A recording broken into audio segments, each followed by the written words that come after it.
من توێژەری کۆمەڵایەتی یوسف کەماڵ بەنا لە تەمەن 12 ساڵیەوە خەریکی ئەو ئارەزوێمە کە کۆکردنەوەی پولی پۆستەیە.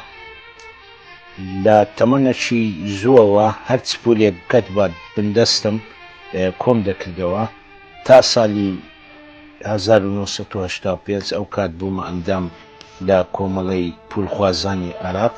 وەڵی من سەردەمی پاشایەتیە ویلایەتی مووسڵ. ویلایەتی مووسڵ ساڵی 80 لەبەر ئەوەی لەوانەیە پرسیارێک بیتن لۆ ویلایەتی مووسڵ ئەوسا وەکو نێژنووسان تاکیدی لێ دەکەنەوە ئەوە پولەکەی ویلایەتی مووسڵیە یەکلا نەکرابەوە ئایا ویلایەتی مووسڵ دەبێتە بەشێک لە عێراقی یاخود دەبێتە بەشێک لە تورکیای یاخود لە نێوان دەبتە عایدی فەڕەنسا یان دەبتە عایدی بەریتانیا. هەستان چیان کرد کۆمەڵە پولێکە بوو وەکو پژگیریەک لە بۆ هێلی ئاسنی مەککە و مەدینە لەگەڵ ئەڵمانیای دەریان هینە وەکو دامەکان. هەستان چیان کرد هەستان ئەو پولیان تەوشیح کرد بە کە دەڵێن تەوشیح واتە تەبعەکی ئیزافی لەسەر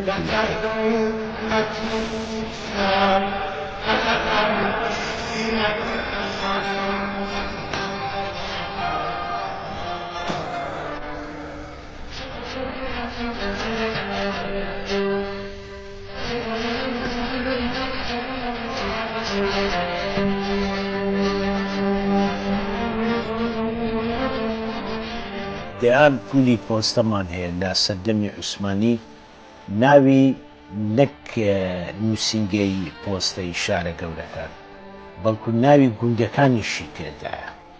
بۆ نمونە جەلەولا لە سەردەمی عوسمانیەکان گوندێک بووە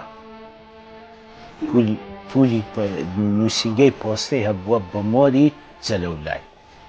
ئاڵتون کۆپری کە ئەمە کورد پێ دەڵێن پردێ نووسینگەی پۆستەی هەبووە بێجگەل لە شارەکانی دیکە. بەڵام ئەوە با بڵێن زیاتر دەوڵەتی عوسمانی لە ساڵی 1970 دەستی کرد بە ئەوەی بەکارهێنانی پولی پۆستەی هەتا جەنگی جیهانی یەک.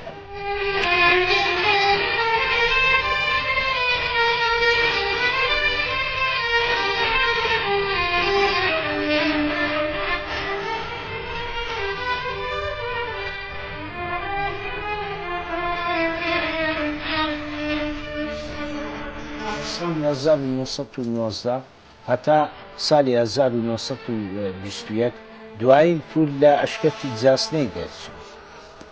دوایین پولەکانی یەکێکیان نەقشەیەکی عوسمانی بوو سەردەمی عوسمانیەکان ئەو هەر لە گۆڤارێکی کەونی عوسمانیان دیتەوە چاپیان کردەوە.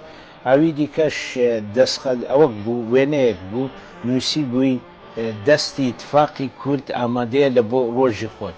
بەڵام پێشەوی با وەرەقی ئەبرۆ با چاپخانەی فەرمی حکومەتی جنوبی کوردستان پولی پۆستەیان دەرکرد کە بریتی بوو لە 2 خەنجەر